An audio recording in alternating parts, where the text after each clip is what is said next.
بسم اللہ الرحمن الرحیم۔ ہمارا موضوع ہے ہمارے معاشرے اور سماج میں پہلی برائیاں اور ان کا سدباب ہم کیسے کریں۔ سب سے پہلے ہم ان کے وجوہات تلاش کریں گے اور پھر ان وجوہات کے اوپر غور کریں گے اور شعور کے ساتھ وہ جو اسباب ہیں، وہ وجوہات ہیں، ان کو ختم کرنے کی کوشش کریں گے۔ جو کل کے ہم نے بیان کیا تھا کہ دین سے دوری پہلا سبب ہے، آج ہم دوسرا سبب بیان کر رہے ہیں، وہ ہے غربت، بھوک، تنگدستی، افلاس، فقر و فاقہ۔ یہ ساری چیزیں کسی معاشرے میں جب زیادہ ہوتی ہیں تو وہ معاشرہ اخلاقی طور پر بگاڑ کا شکار ہو جاتا ہے۔ اس معاشرے میں لوگ اپنی چھوٹی چھوٹی ضروریات کے لیے بڑے بڑے جرائم کا ارتکاب کرتے ہیں اور اس معاشرے میں جرائم پیشہ افراد کی کثرت ہو جاتی ہے۔ لیکن ہمارا سب سے بڑا مسئلہ یہ ہے کہ ہم غربت کو یعنی اللہ تبارک و تعالیٰ کی طرف سے ایک قسمت اور تقدیر سمجھتے ہیں اور خود کو اس غربت سے نکالنے کی کوشش نہیں کرتے، سنجیدہ کوشش نہیں کرتے۔ اور اس میں سب سے بڑا حصہ ان حضرات کا ہے جو غربت اور بھوک، تنگدستی اور فقر و فاقے کے فضائل بیان کرتے ہیں۔ حالانکہ قرآن کریم نے جوع کا لفظ، یعنی بھوک کے لیے عربی میں جوع کا لفظ استعمال ہوتا ہے، جوع کا لفظ قرآن کریم نے 5 مقامات پر استعمال کیا ہے، اور ان 5 مقامات میں سے کسی جگہ بھی بھوک کی تعریف بیان نہیں کی ہے، غربت کی کوئی فضیلت بیان نہیں کی۔ اسی طرح قرآن کریم میں اس کے مقابلے میں مال کے لیے فضل کا لفظ استعمال ہوا ہے اور خیر کا، غالباً کسی دونوں میں سے ایک 8 اور ایک 12 مرتبہ،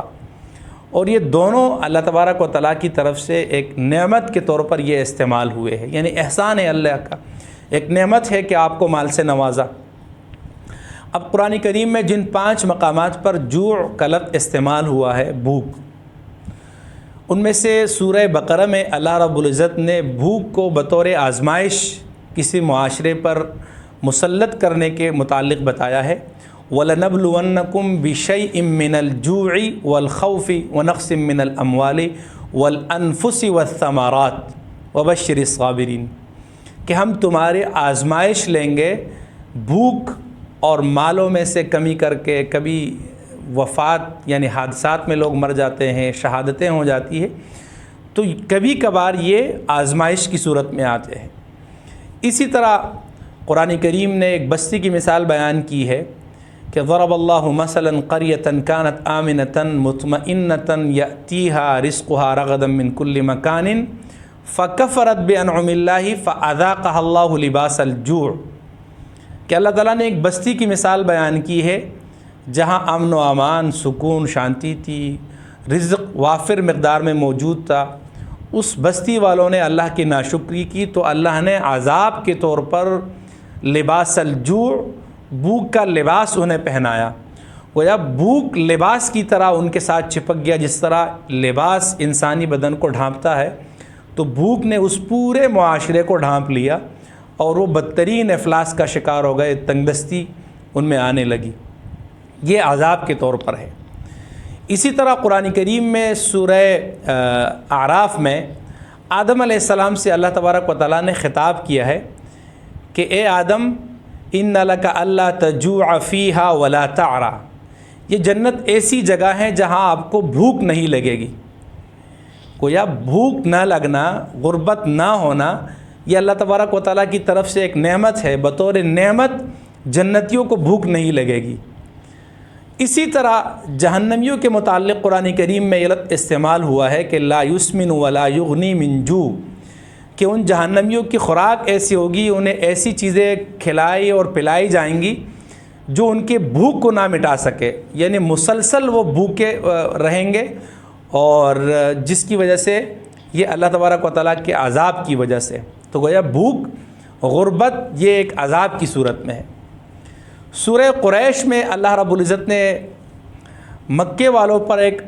انعام کے طور پر فرمایا کہ الذی اطعمہم من جوع وآمنہم من خوف، کہ اللہ تعالیٰ نے تمہیں بھوک سے نجات دی اور تمہیں بھوک سے نکالا، اور اس بستی میں مال اور یعنی قدرتی جو میوہ جات ہیں، غلہ ہیں، ان کی وافر مقدار میں اللہ نے اس علاقے میں بھیج دیے۔ اور جو خوف ہے تمہیں، اللہ تعالیٰ نے وہ خوف تمہارے دلوں سے نکال لیا، لوگوں کے دلوں میں تمہاری محبت بٹھا دی، کیونکہ تم مکے کے رہنے والے ہو، بلد حرام کے رہنے والے ہو۔ اس سے یہ معلوم ہوتا ہے کہ غربت کی کوئی فضیلت نہیں ہے قرآن کریم میں۔ اب قرآن کریم نے جو جوع کا لفظ استعمال کیے، کہیں مصیبت کے لیے اور کہیں عذاب کے طور پر، ہمیں کیسے معلوم ہوگا کہ بھئی کون سی غربت عذاب کے طور پر مسلط ہے اور کون سی غربت ایسی ہے جو اللہ تبارک و تعالیٰ کی طرف سے آزمائش ہے؟ تو یہ جو آزمائش یا عذاب، یہ ہمارے اعمال اس کو طے کریں گے۔ جو لوگ غربت اور بھوک کی وجہ سے جرائم کا ارتکاب کرتے ہیں، اخلاقی برائیاں ان میں جنم لینا شروع ہو جاتی ہیں اور وہ آئے روز پستی کا سفر طے کرے، تو بھوک ان پر اللہ کی طرف سے عذاب ہے۔ اور جہاں بھوک کے بعد لوگ اللہ تبارک و تعالیٰ کی طرف توجہ کرے اور اللہ تعالیٰ سے بار بار اپنی مشکلات کا ذکر کرے، مانگنے لگے اللہ سے، کسی اور کے سامنے دستے سوال دراز نہ کرے، تو یہ جو غربت ہے یہ آزمائش کے طور پر ہے۔ اور اللہ تبارک و تعالیٰ آزماتا بھی اسی لیے ہے تاکہ یہ بندہ میرے قریب آ جائے، اور جو چیزیں ان سے مطلوب ہوتی ہیں اگر وہ حاصل کر لے تو یہ آزمائش ان سے اٹھا لی جاتی ہے۔ اس کی مثال ہمیں رسول اللہ صلی اللہ علیہ وسلم کی زندگی میں ملتی ہے کہ رسول اللہ صلی اللہ علیہ وسلم کی مکے والی زندگی بڑی پرسکون اور آسودہ حال تھی۔ آپ صلی اللہ علیہ وسلم اپنی فیملی کے کفالت آپ کی ذمہ تھی۔ رسول اللہ صلی اللہ علیہ وسلم کی خوشحالی کا اندازہ آپ اس سے لگا سکتے ہیں کہ جب ابو طالب بوڑھے ہو گئے تھے اور ان کے بچے زیادہ تھے، خود کمانے کے وہ اس وقت ان میں بس طاقت نہیں تھی کمانے کی، تو خاندان بنی ہاشم نے آپس میں یہ طے کیا کہ ہم ابو طالب کے ساتھ اس طرح مالی معاونت کریں گے کہ ان کے کچھ بچے اپنے پرورش میں لے لیتے ہیں۔ تو زبیر اور عباس نے کچھ بچے ان کے اپنی پرورش میں لے لیے رضی اللہ عنہما، اور علی رضی اللہ عنہ کو رسول اللہ صلی اللہ علیہ وسلم نے اپنی پرورش میں لیا۔ تو رسول اللہ صلی اللہ علیہ وسلم خود آسودہ حال تھے جب ہی وہ دوسروں کو اپنی کفالت میں لیتے تھے۔ جب آپ صلی اللہ علیہ وسلم نے مدینے کی طرف ہجرت فرمائی تو مدینے کی صورتحال ایسی تھی کہ نیا شہر تھا، نئے لوگ تھے اور آپ کی جان پہچان کم لوگوں سے تھی۔ ابتدا میں آپ صلی اللہ علیہ وسلم پر ایمان لانے والے بہت تھوڑی تعداد میں تھے، تو اس لیے آپ مالی کرائسس سے بہت تھوڑا عرصہ گزرے ہیں، اور یہ ایک آزمائش ہم کہہ سکتے ہیں، ایک امتحان تھا۔ اس میں آزمانا تھا کہ ان امتحانات میں کون لوگ رسول اللہ صلی اللہ علیہ وسلم کے ساتھ رہتے ہیں اور کون ساتھ چھوڑتے ہیں۔ اور پھر جب غزوہ خندق ہوا تو اس کے بعد فتوحات کا دروازہ کھل گیا، اور رسول اللہ صلی اللہ علیہ وسلم کو مال فے کے طور پر بنو النضیر کا سارا مال ملا تھا، اور اسی کے ذریعے سے رسول اللہ صلی اللہ علیہ وسلم اپنی ازواج مطہرات کو سالانہ خرچہ یکمشت دینے لگے تھے۔ اور اس سالانہ خرچے کو اگر ہم آج اپنے کرنسی میں اس کا اندازہ لگاتے ہیں تو ایک محتاط اندازہ یہ ہے کہ رسول اللہ صلی اللہ علیہ وسلم نے اپنی ہر زوجہ کو 22 لاکھ روپے سالانہ دیے تھے۔ تو رسول اللہ صلی اللہ علیہ وسلم کے اوپر غربت نہیں تھی، وہ کچھ عرصے کے لیے تھی، اللہ تعالیٰ نے اٹھا دی، اور پھر اللہ تبارک و تعالیٰ کی طرف سے نعمتوں کا نزول ہوا، اور جس کو قرآن کریم نے بھی بیان کیا، وَلَسَوْفَ يُعْطِيكَ رَبُّكَ فَتَرْضَىٰ وَلَلْآخِرَةُ خَيْرٌ لَكَ مِنَ الْأُولَىٰ۔ رسول اللہ صلی اللہ علیہ وسلم سے جو احادیث مروی ہیں اس میں بھی کہیں فقر کی فضیلت نہیں ہے، جزوی کسی حدیث میں ہو، لیکن جو دعائیں ہیں اس میں اللہ تبارک و تعالیٰ رسول اللہ صلی اللہ علیہ وسلم نے پناہ مانگی، اللہم انی اعوذ بک من الفقر،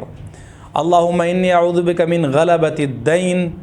اللہم انی اسألک رزقا حلالا، اللہم انی اسألک علما نافعا ورزقا حلالا طیبا۔ یہ ساری دعائیں وہ ہے جو مستند روایات سے بخاری اور سنن ابی داؤد اور ترمذی میں ہمیں ملتی ہیں۔ اس سے یہ معلوم ہوتا ہے کہ غربت کوئی فضیلت والی چیز نہیں ہے، وگرنہ رسول اللہ صلی اللہ علیہ وسلم اس سے پناہ کیوں مانگ رہے تھے۔ دوسری بات یہ ہے کہ رسول اللہ صلی اللہ علیہ وسلم کا ارشاد ہے، تخلقوا باخلاق الرحمن، اللہ تعالیٰ کے صفات اپناؤ۔ اللہ تعالیٰ کی ایک صفت ہے ربوبیت کی، رب ہونا۔ رب جو ہے وہ پرورش کرتا ہے، تو ہمیں اس صفت کو اپنانے کی ضرورت ہے کہ ہم مال کمائیں اور اپنے ساتھ 10 15 20 لوگوں کو اٹھائیں، ان کی پرورش کریں اور مالی طور سے انہیں ہم سپورٹ فراہم کریں، بجائے اس کے کہ ہم لوگوں سے مانگنے لگے، جس کی رسول اللہ صلی اللہ علیہ وسلم نے مذمت کی ہے اور فرمایا کہ الید العلیٰ خیر من الید السفلیٰ، دینے والا ہاتھ مانگنے والے ہاتھ سے بہتر ہے۔ اسی طرح قرآن کریم میں جو اللہ تبارک و تعالیٰ نے فضیلت بیان کی ہے خرچ کرنے والوں کی، اور انفاق جو متقین کی، تقوی والوں کی ایک بنیادی صفت ہے، تو ظاہر ہے جس کے پاس مال ہوگا وہی خرچ کرے گا، جس کے پاس مال ہی نہیں ہو تو وہ کہاں سے خرچ کرے گا۔ اب ہم آتے ہیں جو ہمارے علماء کرام ہیں، وہ خود مالدار ہیں، بڑے بڑے سرمایہ دار ہیں، اور وہ غربت کے فضائل بیان کرتے ہیں تو یہ بڑا تعجب اس سے ہوتا ہے، حیرت ہوتی ہے کہ خود تو ان کی 3 4 شادیاں ہیں اور ان کے کمائی کے جو ذرائع ہیں وہ لامحدود ہیں۔ کچھ کے تو یوٹیوب پر 4 6 چینل ہے ویریفائڈ، اور ہر چینل سے کوئی ماہانہ ٹوٹل ملا کے 11 سے 12 لاکھ روپے ماہانہ انکم ہوتی ہے۔ بڑی بڑی گاڑیوں میں گھومتے ہیں، اپنے گھر کی کفالت کرتے ہیں، سیکورٹی افورڈ کر سکتے ہیں۔ اسی طرح یہ سب جو حضرات ہیں جو غربت کے فضائل بیان کرتے ہیں، یہ درست نہیں ہے۔ انہیں چاہیے کہ لوگوں کو بتائے کہ مال کمانے کے حرام نہیں بلکہ حلال ذرائع کو تلاش کرے، مال کمائے اور اپنے ساتھ لوگوں کو اٹھائیں، تاکہ اخلاقی جرائم کا جو شرح ہے وہ کم ہو اور لوگ آسودہ حال ہوں گے۔ تو جرائم تو پھر بھی ہوں گے، اخلاقی برائیاں پھر بھی ہوں گی، لیکن کم ہوں گی۔ جو غربت کی وجہ سے جس معاشرے میں جو اخلاقی برائیاں پیدا ہو